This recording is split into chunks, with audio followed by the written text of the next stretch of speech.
Hey everyone, welcome to another Marvel Monday where Mack and Bekah will be discussing another episode of Falcon and the Winter Soldier.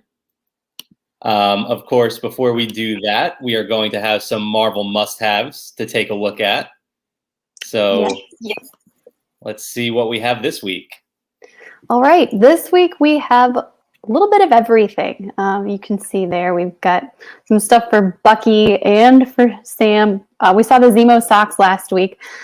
I like this shirt that says the big three, the aliens, androids, and wizards. That's the first, I think, kind of fun shirts that tie into quotes from the series. I don't know. Is there anything you're thinking of?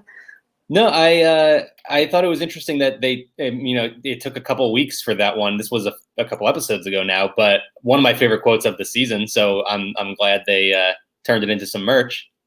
I agree, and I really like this. Is it Chibi? Am I saying that right? The shirt Sounds for right. the. I thought I had pulled. Yeah, I know that Captain America's on there, but it's just kind of perfect. The relationship between Steve, Sam, and Bucky, right? Yeah. So that is available at Box Lunch. We also have some fun. Oh yeah, I showed you that one already. Mm-hmm. I like this. I don't particularly feel like the color scheme fits in with Falcon and the Winter Soldier, but I'm definitely a fan. Yeah, I was thinking the same thing when I first saw it. I was like, my immediate thought was, oh, I really like this, and then I was, why is this color? Yeah, this feels like something more. I don't know, WandaVision almost. Yeah. But still plenty of fun. And then there's another like little on the go cup with, of course, their different logos. So I thought that one was pretty fun as well. And then I like this mug. It's a metal mug, kind of works with the metal arm, right? But I'm like, I have so many good mugs. I don't know that I need another one. And yeah. I think, yeah. And then I'm just going to come back here and scroll through. Oh, yes, this week we have one that the whole symbols are nothing without the women and men that give them meaning. And there's 2 shirts that have that quote on there. So I believe that was something that Carly said. Correct me if I'm wrong. My first thought was that was Sam in the first episode. Okay. While giving up the shield. I could be wrong about that though. Okay, I'm thinking something different, but maybe I'm thinking of another conversation that took place. So I kind of like. Possible Carly said something very similar. Yeah, that's true. Maybe it was just different wording, so we don't. Yeah, we don't know for sure. Yes, you can see all of my fun shopping history as well as we scroll through. We have the Power Broker shirt this week, and then just a bunch of stuff with Falcon. He has like 6 shirts. I kind of like the spray paint effect on that one. Yeah. And then there's a few for Bucky, and it's like you have to tell everybody who he is. So we have to have his name on there because you couldn't figure it out otherwise. Yeah, I'm not sure how I feel about it saying Bucky and not I know. the Soldier. It's not like you would have a Captain America shirt that says Steve. Steve, right? That's so true. Yeah, or Black Widow. That's like Natasha, right. Or Nat. No. Yeah. And then we've got some stuff for John Walker as well. So just a couple. I'm very curious to know what the numbers are on the John Walker merch because he's not a very popular guy right now. Right. I know. I was thinking about that too. And if you view him as a villain, I guess you would want to have, like, some people like collecting villain merchandise, like clearly stuff with Thanos or even any of like the Disney villains, like, Maleficent and Hades and Cruella, like everybody likes these characters, but sure. Yeah, John Walker's feels like everybody kind of dislikes him. So yeah, I agree. Well, interesting if they'll ever let us know how much or how soon till this stuff is like super cheap and everybody can get it for almost nothing. From Geo here. It's a shame it doesn't just say John. Yeah, exactly. And I think that will wrap it up for this week's Marvel must-haves. Cool. Definitely some new stuff that I would like to add to my collection for sure. Yeah, me too. Before we get into this week's episode of Falcon and the Winter Soldier, I just want to say hi to some friends here. Hey, Kidder. And Hey. of course, we already acknowledged you, Gio, but hi. All right, so ready to get into this week's episode? I am. So I'll say this. I don't think I have as much to say about this week's episode because it was great, don't get me wrong, but it didn't connect to the comics as much as previous episodes have, which gave me a lot of talking points. This one not so much. It was really great performances, a lot of character depth, and just more of a really great story. So obviously we're going to have some things to talk about, but I don't really have any connections to the comics this week, unless a few things pop up here and there. But off the top of my head, not so much. So there's no, like, I see that picture there of Bucky with his Wakanda flashback. There's nothing like that in the comics. No, like, I don't know. Yeah, deconditioning or reconditioning. No, so Bucky doesn't have, at least as far as I'm aware, Bucky doesn't have as much of a connection to Wakanda in the comics as he does in the MCU. So no, we wouldn't have seen anything like this. As far as his deprogramming, I think. Okay. Yeah.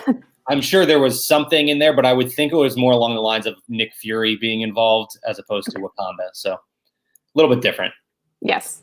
Okay, cool. But yeah, so this is how this episode starts off. We get a 6 years ago flashback with Bucky and Io. And, like we said, he's going through his deprogramming. Io goes through the command codes for the activation codes, whatever you want to call them, for the Winter Soldier. And, he resists it and she tells him, "You're free."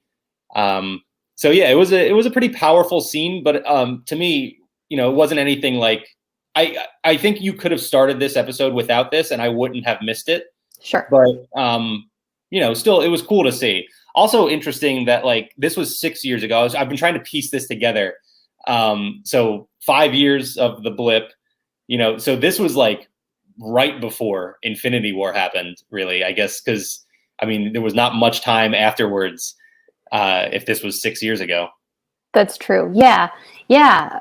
Because he was, if the timeline worked, it was 2016 when he went to Wakanda, and that seems right. And then yeah, so yeah, just a little bit of time to. How long was he? How long was he on ice or asleep before? Yeah, that's a good question. Because it was the post-credit scene of which movie when T'Challa goes. I think it's Civil War. Oh yeah, that's when he goes on ice in Wakanda. But when T'Challa, acknowledges that Bucky is ready, he says, the White Wolf has rested long enough, or something like that. So when we see him actually up and about, yeah, I don't know why I can't think of it. Yeah, I'm blanking on it too. But regardless, it wasn't that long after he was actually deprogrammed to when he was back in action in Infinity War. That's the point I was trying to make. Yes. So it was probably Black Panther, right? Yeah, you're probably right. Yeah, that would make sense. Sorry. That was when we see Shuri talking to him. Yeah. Okay. Yeah. Anyway. Right. So we then jump back into where we left off last week with that great surprise ending with Io showing up, and she, last week she said, "I'm here for Zemo." Now she's telling him, reminding him of everything Zemo has done and that he murdered King T'Chaka, and she ends up giving him 8 hours before they come to collect Zemo, and Bucky goes back and she also refers to him as the White Wolf again. So, like, they are actually sticking with this name. I'm not sure going forward, like, if they were to do a season 2, would it be called like Captain America and the White Wolf? I'm not sure I want to see that. But it is interesting that they keep bringing this name up. Yeah. So Bucky goes back to what has become their new, like, base of operations for this episode. And Zemo, we see, makes himself at home very quickly, comes out of the shower here. it's a little weird because is this not like, did they not just get here because they like, this is where they found Donya Madani's body, and like now this is just their new home? Yeah, no, that's a good point. Yeah. Like they were there to investigate. Like they pretty much show up at like should be a crime scene more or less, and yeah, now they're just living there. Right. In a matter of hours. Yeah, they've definitely made them. Yeah, he's made himself comfortable. So after Bucky gets back, he does what a normal person does and scrolls through his phone for a little bit and learns about Carly's bombing of the GRC supply depot. And they kind of get into a discussion. Zemo points out she's getting worse and talks about the super soldier serum and how that's going to corrupt anybody who takes it. And I thought it was really interesting that Bucky says not necessarily it didn't corrupt Steve. And Zemo points out it's true, but there's never been another Steve Rogers, has there? And I thought it was really cool that, everything prior to this series that we knew about Zemo was him trying to destroy Captain America and the Avengers. And then here he is, acknowledging that Steve Rogers is basically one of the greatest human beings to ever live. So right. I thought it was a cool line for more depth to this character. No, definitely. So we also get a quick shot of the Flag Smashers as they are sort of regrouping after that terrible bombing. And we kind of see the remorse on a lot of their faces. Like we saw last week that the other Smasher that was with Carly, it wasn't his idea. He didn't know about the bombing. It was all Carly that did this. And they all kind of seem like, they feel like they're doing the wrong thing. The news then mentions the GRC is drafting legislature called the Patch Act that is going to, quote, fast track the return to normalcy, which obviously doesn't make Carly happy. But also, Kyle pointed this out when we were on Sacks of Life. Fast track the return to normalcy is sort of a, like a buzz term right now. It sort of hits close to home with what's going on in the world in real life. So kind of interesting the way that this show manages to be so present. Yeah, that's a really good point. You're absolutely right. I also think like fast track to the return to normalcy from a government type government language. I don't know that I think they're going to, or I don't think that, I think their goal is good, but yeah, they're not going to deliver on what they're telling everybody. At least historically, that's what we've seen within Marvel. Yeah, we'll talk a little bit more about the balance of the Flag Smashers fight and everything later on too, but. Because I definitely have some thoughts on, what's going on with Carly and the Flag Smashers. But then we get back to Bucky and Sam, and we see that they're trying to get information out of everybody in this GRC. I don't know really what to call it. Like it's like housing created by the GRC, and nobody wants to help Bucky and Sam. They don't trust outsiders. We actually meet. This teacher here who, Sam refers to them as refugees, and he tells them we're not refugees. We have nothing to seek refuge from. And it was another moment of like, I totally see where these people are coming from and what they're fighting for here. Not that this person in particular isn't necessarily a Flag Smasher. He's not backing Carly's fight, sure. But you see what they're fighting for.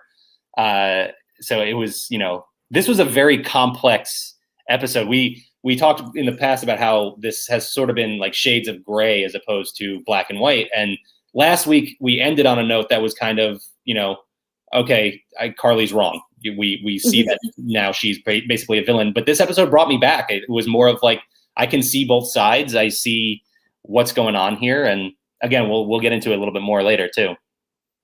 Yeah, no, I definitely agree. And you would assume that they know who Sam is, and they know he's an Avenger, and then they know he probably is there to help do some good, or at least, Right. wants to do good. But yeah, it's like at this point, it's like, no, we don't.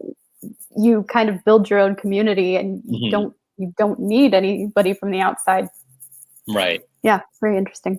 Yeah, and Sam even tells him, or I'm pretty sure the guy even says, "I know who you are," and Sam offers to make a call and try and get more teachers there and everything, and the guy just refuses. So yeah, it's definitely an interesting dynamic.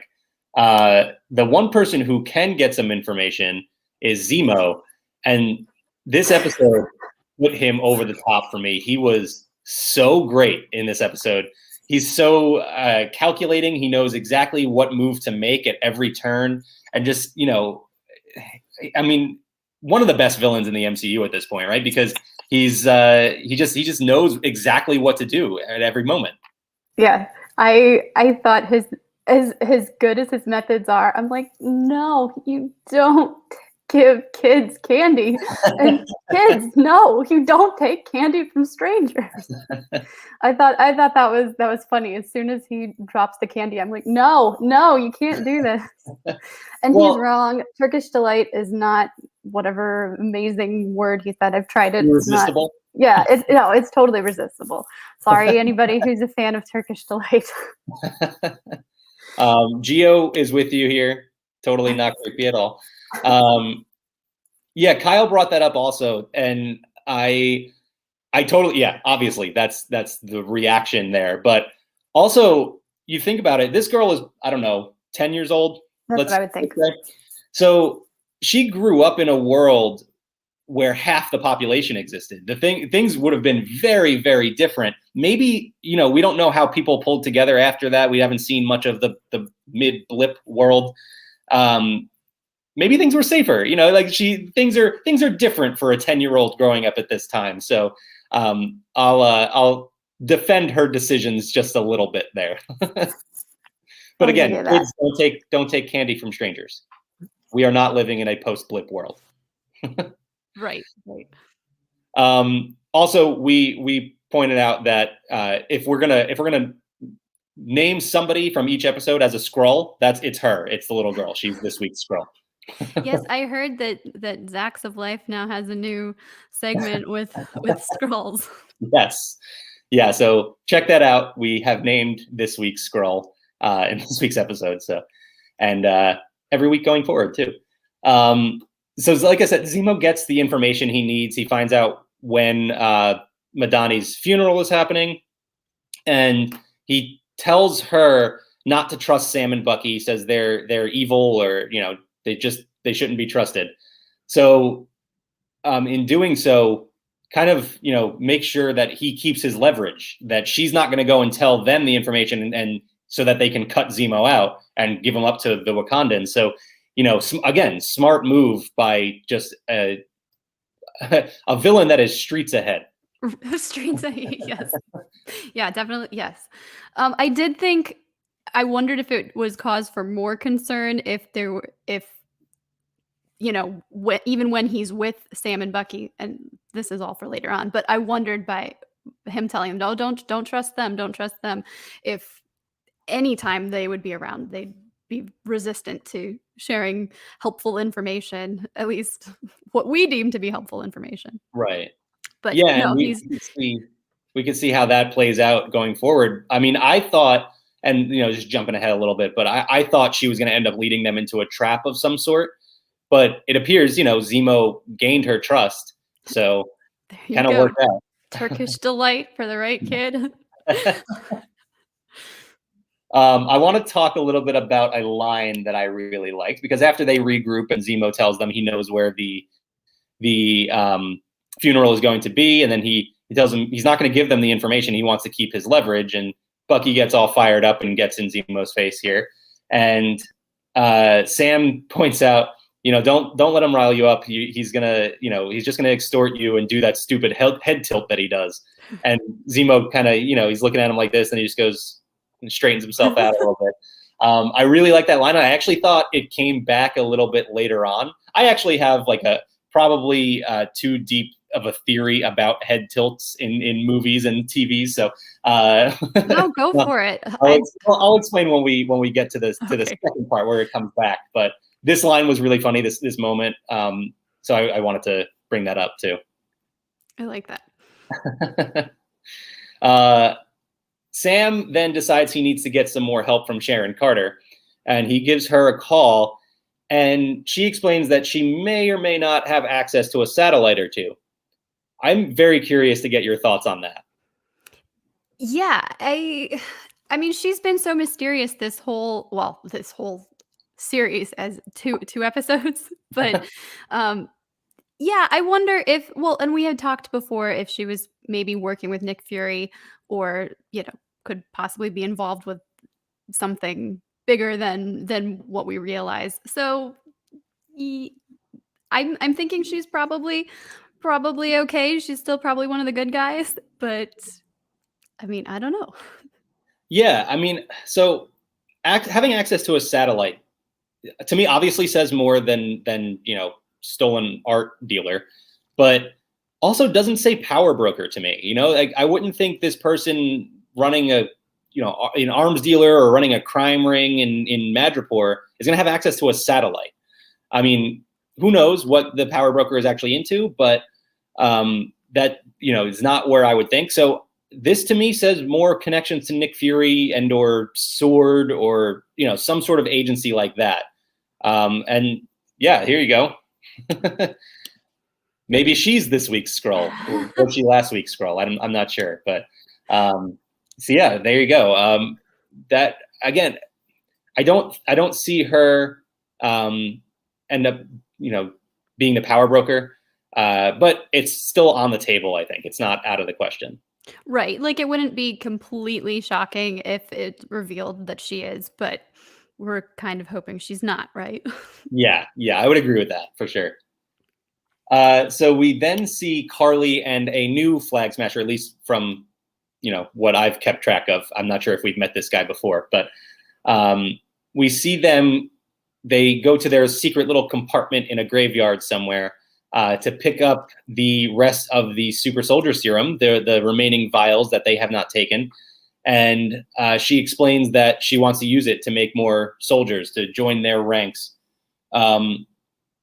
which I think we kind of assumed, but now this kind of confirmed, here's the plan for the serum. There are going to be more super soldiers, which I guess as far as, worst case scenario goes, it could have been worse than what the Flag Smashers were using the serum for. So that's true.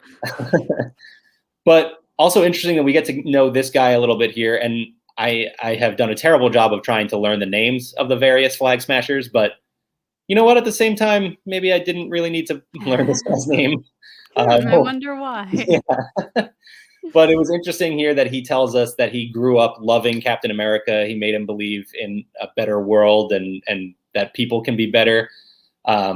So just kind of gave us some context on this character.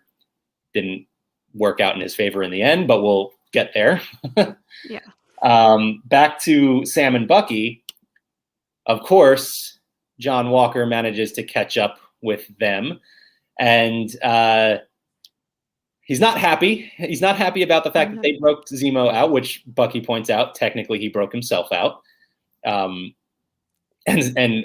very funny interactions between Walker and Bucky throughout this episode too. I said this. I don't remember if I said this on here last week too, but I said this on Zacks of Life that this show has been surprisingly funny. Like I thought it would be funny, but I thought it was going to be between Sam and Bucky, and I think it's come from a lot of different angles than what I expected. Yeah, I agree, and it blends in there really well. Like it never pulls me out of it. It's not like, oh, this was an inappropriate place to have a joke. It just, yeah, I don't know if comedy is the right term, but just the little bit of silly stuff that they put in there or stuff that makes you laugh. It works really well.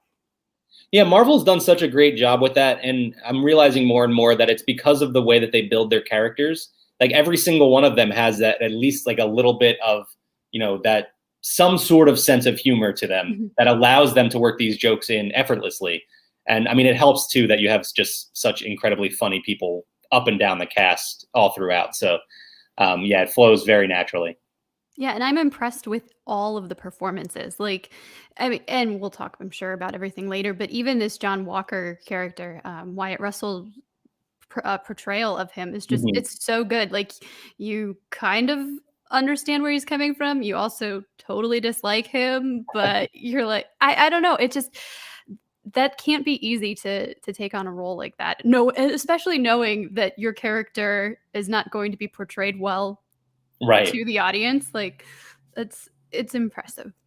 Yeah, this is as good a spot as any to talk about it. I love this character.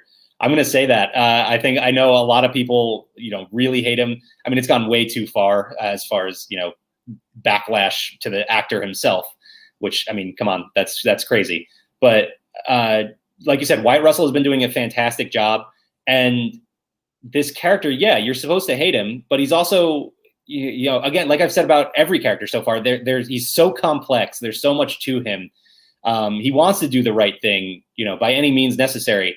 And I mean, it just keeps not ending up the way he wants. Plus the fact that he's trying to fill Steve Rogers' shoes, and that, is already an unwinnable situation. And there's just so much going on, and you can really feel his thoughts every time. There was a lot of lingering shots on him in this episode, and you could really just feel everything that's going through his head. And I mean, it's very different from characters we typically get in a superhero show or movie. And I just really think, they're doing a great job with this character. And he reminds me just a little bit of Iron Man in Civil War when they're having the battle at the airport, and he's like, "You're gonna come with us, or you're Yeah. gonna turn them in because it's us." And you could just see how frustrated, Yeah. Tony's getting, and he's like, "Guys, let's just, we can take care of this, and it doesn't have to turn into something, outrageous." But I don't know. So just, there was a little bit of parallel for me. I was like, I can see how desperate he is to, complete his mission, and seems like he wants to make it as quick and as, um, clean as possible without, Yeah. without much destruction. But Yeah, absolutely. And I'm glad you brought up Civil War, because we will touch on that in a little bit as well. But as far as this interaction here goes, Sam explains that he wants to talk to Carly alone and kind of talk her down. And, John doesn't want to take that chance. He wants to rush in, arrest her, and be done with it. Eventually, they convince Walker to allow Sam to get some time. When they do arrive wherever the funeral is going to be, Walker tells Sam he's going to give him 10 minutes. He handcuffs Zemo because, I mean, smart move. You should. do. So yeah, Sam gets to go in with for 10 minutes to try and talk to Carly, and we see that she's speaking at the at Madani's funeral, and Carly notices Sam, and I thought that was a really cool moment too, when she sees him. And she sort of has this look of panic for a second. But then she realizes, Sam isn't going to rush in and break up a funeral. And so she carries on and even kind of moves her speech into a way to try and convince Sam that she's doing the right thing. So I thought that was a really, really cool scene. And then eventually, once the funeral is done, Sam does get a chance to talk to her. And I thought this was another part where, their conversation really swayed me. I mean, you totally understand everything that they're going through. I mean, if you imagine, you just went through this terrible thing, half the world's population disappeared, and you spent the next 5 years rebuilding your life. You get this new job, you get a new home, and all of a sudden everybody comes back and everything is taken away from you. I mean, that's not a great situation to be in. So yeah, you're going to try and fight to get things back to the way they were. And so, I mean, I thought it was just this episode and this particular conversation between Sam and Carly was so powerful, and just really made you think about everything that everyone in this show is going through. Yeah, absolutely. And as you've said, so many things in this show have been that gray area. Just a lot of, I think a lot of the Marvel movies have done a really, or Marvel shows, movies have done a really great job of presenting, both sides in in a very compelling way, and in a way that you can understand, and you could easily see where just change a few things, you'd be on one side or the other. It's so well done. Absolutely. So Sam does seem to be getting through to Carly. At least that was my thought from it. It seemed as though Carly was kind of coming around. You felt the same way? Yes. Yeah. But of course, John Walker got impatient and starts to rush in. Before that, though, Bucky tries to stop him. And this is where I'm glad you brought up Civil War, because the music in this episode was fantastic. And they actually pulled from the Civil War music as Walker and Bucky are kind of facing off. And I thought, that was so smart, so well done. And I've talked about how I love that they brought back Henry Jackman, because that allowed them to pull back the Winter Soldier music, and then now Civil War. And, I thought, one, it fit very well. Like the music, it was obviously a new mix of it. It fits more with this show. So it was new, but also kind of tips off that you're going to get that superhero versus superhero fight. As Walker is starting to get himself on the wrong side of things. So again, I thought that was just a really, really great choice with the music. Did you catch that immediately, like as the music played? I should have, but no, I didn't. Yeah, go back and watch it now. It actually happens in a couple of scenes throughout this episode. You'll realize, oh, that's the Civil War music, because it's right from the airport fight as well. So like I said, Walker rushes in and breaks up Sam and Carly's conversation. Carly takes off, and they're unable to bring her down and get her under control. And of course, who manages to corner her but Zemo? I mean, we don't get exactly what he did here, but of course he knew exactly where to go to cut Carly off and get the jump on her. And he actually shoots her right in the stomach, which, according to previous super soldier movies, Cap handled that just fine. So I guess Carly's okay.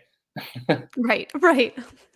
I mean, she's got the serum, and they've got to heal quickly, right? Because otherwise the movie needs to happen. The show needs to happen. Right. Yeah, exactly.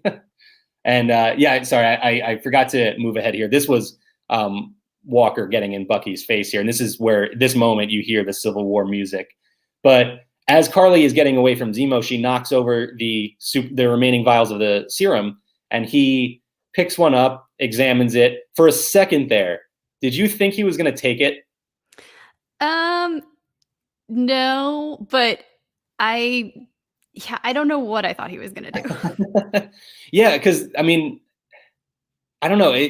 Not necessarily that he was going to take it, but maybe that he had some sort of other plan for it. Because the way he really lingered on it, like he stared at it for quite a while, and then he eventually just destroys it. But which fits with his character, makes perfect sense. But I thought maybe there would be more to it than that for a second. Yeah, like he was going to pocket it or something and create his own army of. Well, isn't he part of a like the Thunderbolts or something? Or yeah. So yeah, we'll see what the future holds in the MCU for Zemo. But in the comics, he does go on to lead a team called the Thunderbolts, which is supposed to be reformed villains now becoming a quote unquote superhero team. They are run by various people that change, what they actually do.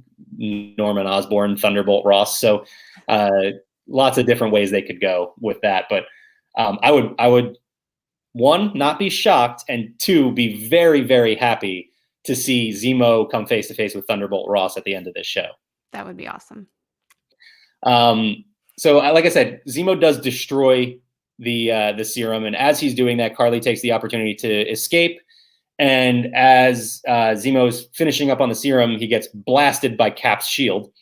And Walker comes in and finds, he knocks Zemo out, sees that all the serum has been destroyed except for one. And now I'm going to come back to that head tilt, because he notices this one last vial, and he actually does a full-on Zemo head tilt. You can see the angle that he's looking at it right here. So my bigger head tilt theory, which is absolutely ridiculous. But for anybody who's seen the movie Halloween, classic slasher horror movie, Michael Myers, after claiming one of his victims, does this sort of very creepy, acknowledging his work, like sort of head tilt. And to me, that is such a great villain thing. Like, it's just the way that they're looking at what they've accomplished here. And you saw it, Zemo got Bucky fired up. He knew exactly what he was doing. He gave him the head tilt. Now Walker sees the serum, and all of a sudden, all of his problems are solved here if he just takes that last vial of the serum. So there you go. There's my ridiculous head tilt theory. No, I like that. I think that's very good. And now I'm gonna be looking for that in all of the movies with villains. Like, oh. Yes, there you go. So no iPhone and head tilts. Those are the tips for villains. Like I said, we do see him pocket the serum right before Sam and Bucky and even Lamar get into the room. So we know he has it now. What he's going to do with it, we'll have to wait and find out. But we then meet up with we see the Flag Smashers again, regrouping from this fight, and the Power Broker texts Carly again, or another threatening message. We didn't hear too much from the Power Broker in this episode, unless Sharon is the Power Broker, and then we heard some. But we'll see. She says she'll deal with the Power Broker when it comes to that, but first they're going to deal with what's in front of them, and that her new plan is going to be to kill Captain America. So they want to separate Sam and Bucky from John Walker and Lamar, and take John Walker out. Yeah, Kyle and I were watching this, and she says, "Oh, I want to kill Captain America, or we're going to kill Captain America." And we look at each other, and he's like, "I'm okay with that." I mean, not that we're like, yeah, it's good to kill people. No, but it definitely, like, if this was Steve Rogers or Sam or even Bucky, and somebody said they wanted to kill them, I'd be like, oh, this could lead to something intense. With John, it's like, okay, if he's not there, that's not the worst thing. So. Yeah, that, I think a lot of people probably echoed those feelings for sure. Zach points something out here. Well, we're gonna get there. So John has the serum at this point in the episode, but after we hear of Carly's new plan to separate them and kill Captain America, we go back to Sam and Bucky's new morbid base of operations, and all in a matter of like 8 hours, right? Right. Yeah. Because IO gave them 8 hours, and sure enough, there she is, showing up to intervene between what was about to be a fight between Sam and John Walker, apparently. I thought the interaction between IO and John Walker was really funny. As he turns around and he's like, "Hi, nice to meet you, Captain America." And he goes and puts his hand on her shoulder. And, we've seen the Dora Milaje before. They're not very friendly. They don't like being touched. So obviously that starts off a fun fight. And one of my favorite lines in the episode too was Sam saying, we should do something. And Bucky's like, "Looking good, John," as he's getting beat up by the Dora Milaje. So, yeah, really funny episode too. I also liked how I think it was IO says that they have jurisdiction, or John says, "You don't have jurisdiction here," and she says, "We have jurisdiction wherever we find ourselves." Mm-hmm.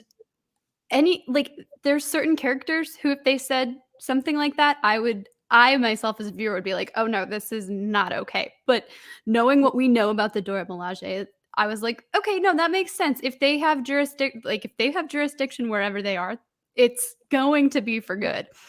And I also wanted to say, I love how as this, or hopefully I'm not jumping ahead, but as this fight is going on, you have Zemo just standing there with a glass of whatever alcoholic beverage, I'm assuming. And I'm like, he's totally the audience in this. Like, we're just watching this play out, and he's just enjoying what he's seeing. And I'm like, I feel you. Yeah. I mean, I can't get over. Zemo was just so great in this episode. I love everything about this character right now. A few other things I want to point out in this during this fight. Actually, before it starts, Sam warns John, you would be better off going up against Bucky than you would against the Dora Milaje. So I love that they are building the Dora up as these, really awesome fighters that you do not want to mess with. Because we have seen them fight quite a bit, but they've been mostly on the wrong end of it. There was the fight against Killmonger in Black Panther, and then they fight in Infinity War, but it doesn't go very well for them in Wakanda. So it was cool to see them build these characters up because they are so much fun to watch. That's for sure. Yes. Speaking of Zemo being a step ahead, he uses this fight to his advantage to sneak away, just ducks into the bathroom, and of course manages to, as Sam puts it, pull an El Chapo. He manages to get away that way. So yeah, that's another thing. And then of course we got to talk about the fact that Io manages to remove Bucky's arm. Yes, I was not expecting that. And by the way, always weird to see armless Bucky. Just very strange to see that. Yeah, that was cool. I liked, it's such a quick moment and it could easily just be shrugged off, but there's a lot to break down there. I mean, we started this episode off with Bucky and his deprogramming, and Io, says you're free. But the Wakandans are smart. They're not just going to let this super soldier with Hydra programming in his brain, out with this new vibranium weapon on his shoulder here, without having some sort of, fail-safe. So they built that in to, in case they ever had to fight Bucky.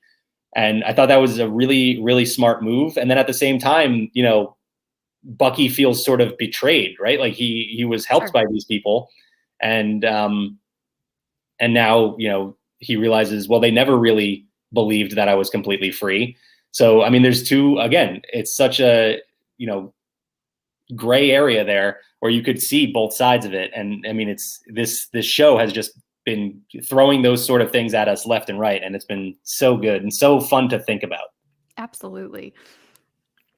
Another interesting thing as this fight comes to an end, which I thought was cool the way they did that too. One of the Dora throws her spear and sort of pins the shield, like right in between the, whatever you would call him, whatever he's holding on to hold the shield, and sort of pins John to the wall. And they eventually end the fight. The Dora breaks the shield off of the table or the wall or whatever it was attached to. And she does a very Cap move and just kind of, does that stomp pickup move. Yes. And it's interesting how long we saw this member of the Dora Milaje, and they gave us their names in the credits, but didn't really mention their names in the episode at all. But interesting how long they had her kind of holding it, because I don't know about you, but I thought for a second, Wakanda's going to take their vibranium back. I hadn't even thought about that, but you bring up an excellent point, and I wouldn't be surprised if that was kind of their goal. Yeah, that's really, really interesting. Yeah, and Io, tells her that Zemo has escaped, and just to leave the shield. So clearly, after that moment, we learn that they're not interested in picking up the shield, which I guess makes sense. The amount of respect they had for Captain America, they're not going to take that symbol back. But like with Bucky's arm, I mean, it could almost be interpreted as a warning. Like, yeah, you don't use this properly, we can very true. We can take it back, and we will. I don't know. I do want to point out a comment here from Zach. John Walker's line, "They weren't even super soldiers," says, made me feel for John. Yeah, thank you. I agree 100%. I mean, like I said, people hate this character, but I think there's so much to him. And in that moment, you really feel like he's just completely dejected, just, doesn't know what to do with himself, doesn't believe in himself as Captain America anymore. And, he had lost fights previously to the Flag Smashers, but he had that built-in excuse. These were enhanced individuals. Now he just lost to the Dora Milaje, who, again, granted, it's the Dora Milaje. There's no shame in losing to them. But To him, they're human, and he lost that fight, so he's not feeling so great about himself. Which then leads to this conversation that we see between Walker and Hoskins, and we know what's going on with Walker because we saw him take the serum and put it in his pocket. Hoskins doesn't appear to know, and Walker is throwing these hypotheticals out. If you had the chance to take the serum, would you? And Hoskins tells him, yeah, absolutely. And he uses some other words, but Hoskins tells him, the serum just makes you more of who you are, Carly Morgenthau, Steve Rogers. And Walker asks him, and what about me? And Hoskins gives him that whole you have these medals of honor, and you are testing off the charts and everything. So I guess this confirmed it here that we had talked a little bit before about how maybe they were super soldiers already, and now we know for sure they were not at this point. But we see that Walker is very much considering taking the serum. And if you're watching, you've already seen the episode. We can jump ahead just a little bit here. We know that he takes the serum eventually. What do you think about, did Hoskins know? Do you think Walker told Hoskins and before he took the serum and sort of got his blessing on it, or did he do it behind his back? I think he probably did it behind his back. That would be my guess, and I think we'll get to that in a few minutes here. But also, I wanted to mention that Hoskins said something, or as the two of them are talking, Walker says something about the worst day of his life. With it, the medals that he earned were the worst day of his life, and I wonder if we'll learn more about that, and if that worst day is going to be is still the worst, or if what happens at the end of this becomes takes that top spot. But yeah, I would guess it would. Yeah, so I don't know. I just thought that was interesting, and how Hoskins told him, "You always make the right decisions in battle," or something to that, alluding to when they're fighting, or what they've done in the military. At least what they believe is that they've always made the right decisions, whether that means they're able to capture whoever and come back home. We don't know, but I don't think that, back to your question, I don't think that Hoskins knows what Walker was really up to. Yeah, I would agree with that. And also, now that you brought that up, here's where I'm thinking we start next week's episode, with a flashback to exactly what happened that got him those medals of honor, and seeing everything that they went through there. And then that's going to lead right into where this episode left off, which we'll obviously get to the end in a few minutes here. But next, I wanted to, we saw that Carly called Sarah to try and get Sam to meet up with her. And that was interesting to me because, that is such a personal, taking it to such a personal level, reaching out to Sam's family. But we do also see that, Carly is visibly pained by what she's doing. She threatens Sarah and her family, but you can see that she is cringing almost as she does it. And you can tell right away that she doesn't mean it, but she has to make it seem as though she does in order to actually get Sam to meet up with her. Yes. Yeah. So no, that was played beautifully. Yeah, absolutely. So well done. And she asked Sarah basically, can I trust your brother? And she's like, no, he's definitely, or yes, you can. Right. Not in so many words, but she's like, he's definitely not working with that Captain America. Right. Yeah, that was interesting too, that Sarah mentions that. Word does get back to Sam, and Sam does eventually meet up with Carly. He's obviously not a fan of the fact that she called Sarah. So they are kind of heated a little bit as they're meeting up. And Carly does try to calm him down and says, I would never have hurt Sarah or your family or anything. And I believe her there. It seems to me like that's not where she's at right now. But before they can really get to talking at all, Sharon comes in over whatever form of communication she was using with Sam. They just have these unlimited range comm links that they can use at all times. So we just have to kind of accept that. But she points out that John is moving on the Flag Smashers, and the Flag Smashers are moving on John, and that prompts Sam and Bucky to take off and try and save Walker from them, or vice versa. I guess he doesn't really know at the moment, who's going to get the better of who. Sure. Hoskins and Walker get into this, what appears to be like a Flag Smasher base. Hoskins gets himself captured. Things don't go so well for them right off the beginning. And like I said, Hoskins gets captured and Walker gets jumped, but it doesn't take long for him to get the better of a Flag Smasher. And we see that he has taken the serum because a Flag Smasher tries to use a pipe, a big, thick metal pipe as a weapon. And John very easily just bends it, to which the Flag Smasher, responds appropriately. As you would. Yeah. And so John gets the better of him. Sam sees that happen, and he asks him, "What did you do?" And Walker ignores that and says, they have Lamar, and they go to try and save Hoskins. We then get a big fight between Carly and the Flag Smashers against John, Sam, and Bucky. And we know what Carly's plan was. It was to kill John Walker. She doesn't want anything to do with Sam and Bucky. She gets a shot to try and kill John. And she goes in for the kill, and Hoskins, who broke free, manages to save John.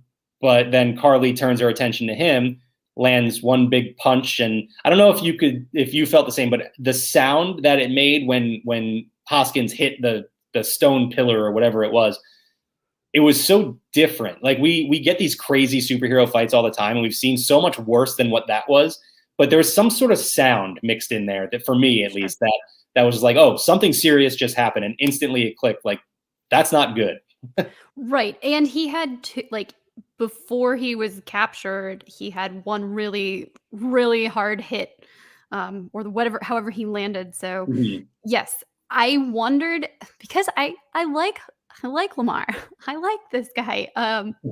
I mean, as much as you can. And I know the Marvel universe, the cinematic universe, is so huge. Like, you don't, there has to be consequences. But I wondered if this was an actual, yes, he's dead, or is it possible that he's just really badly broken, and like Rhodey would be able to have some type of apparatus to help him.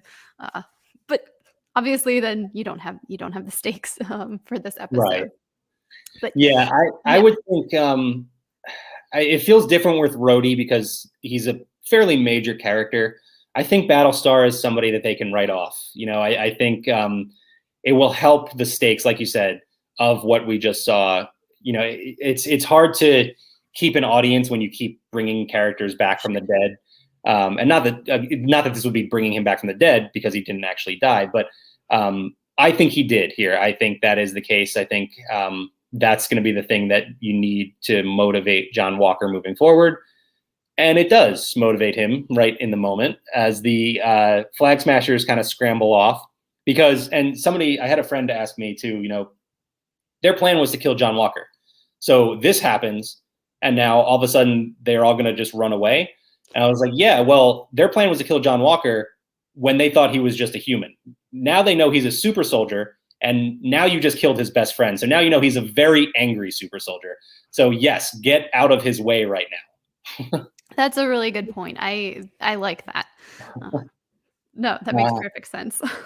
And I mean, yeah, it definitely makes sense too when you see what happened to the one guy that John did catch up to, which happens to be the Flag Smasher we met earlier in this episode, the one who told us all about how much he loved Captain America as a kid. And I'm guessing he doesn't love him so much anymore, because this Captain America did not quite do the same thing for him as Steve Rogers did.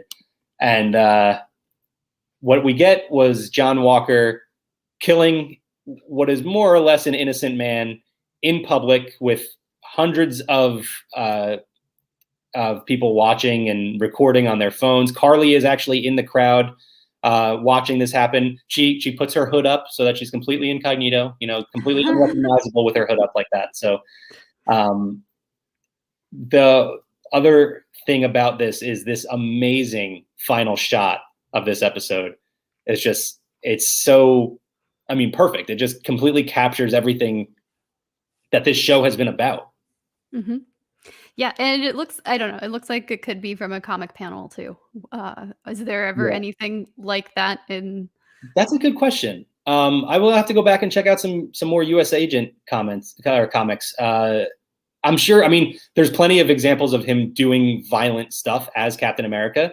And it is this whole story from the comics of, he's trying to be Captain America when he's really not. He's a very different person.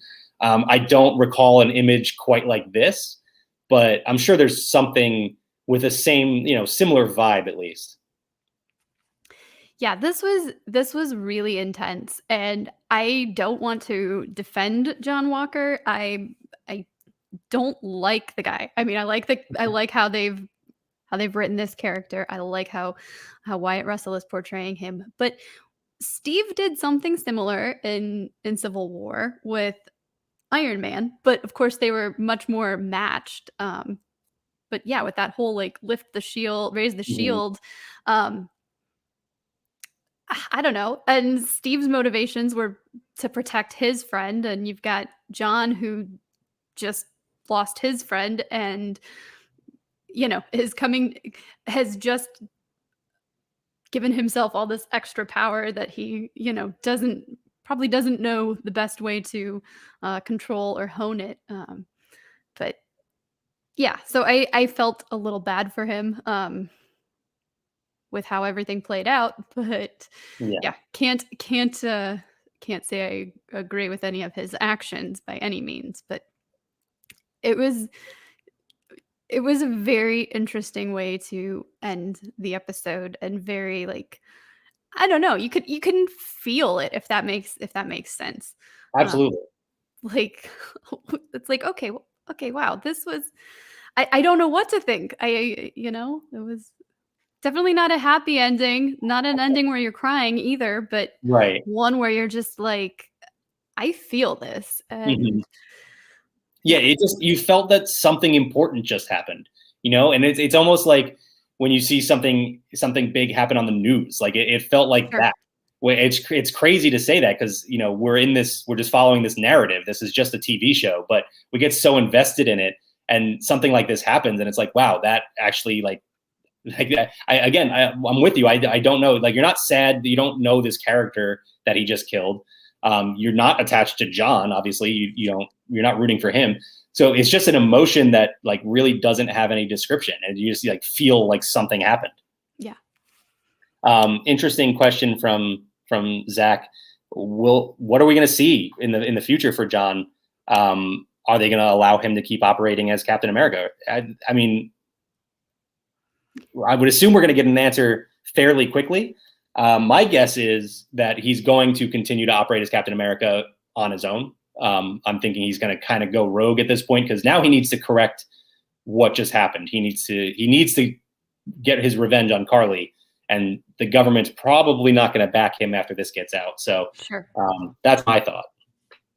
Whereas in last episode, he said to Hoskins, he's like, do you really think if we get the job done, you really think they're going to sweat us on the how? And it's like, well, I suppose depending on how intense the how is or how illegal, then yeah, maybe so.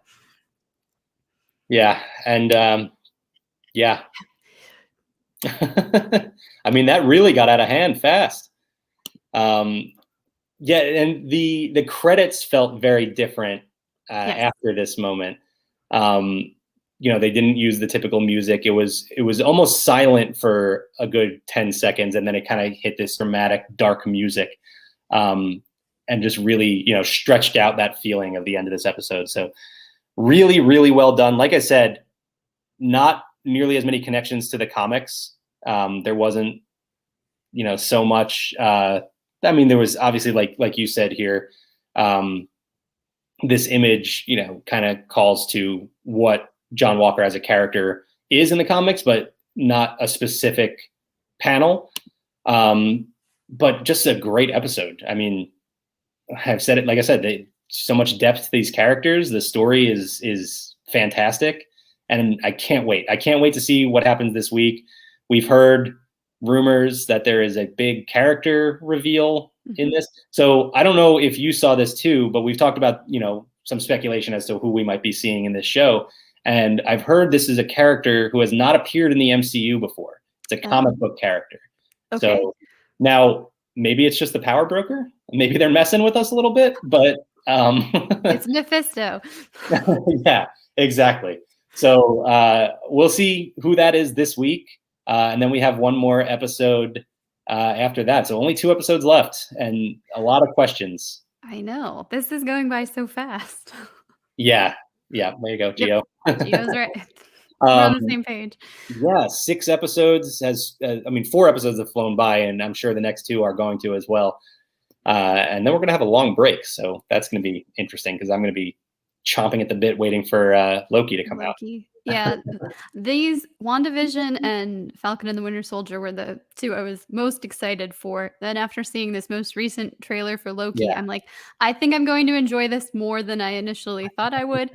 But yeah, then after that, I'm like, I'm looking forward to a lot of the stuff that Marvel is doing. But the things that I was very, very excited for, I've already gotten. And I'm like, oh, am I going to be disappointed going down the line? I don't think you will be. Like you said, you weren't as excited for Loki. I'm in the same boat. I wasn't as excited for that.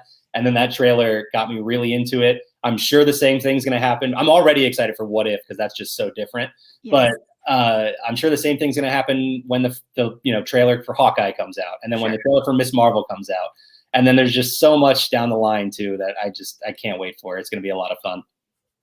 Yeah. Any closing thoughts before we wrap up? I think I'm good. Yeah, that was a lot. It was a lot to digest for sure. And we'll be back to talk about this upcoming 5th episode next week. Jane has us covered here. We've got Disney Parks Talk Live coming up at 4 p.m. Pacific time. And then LP Movie Club is tonight at 7:30 talking about Night at the Museum. So that should be fun. Bekah, you've got Barely Necessities tomorrow night. I have Marvel Time on Wednesday with Benji.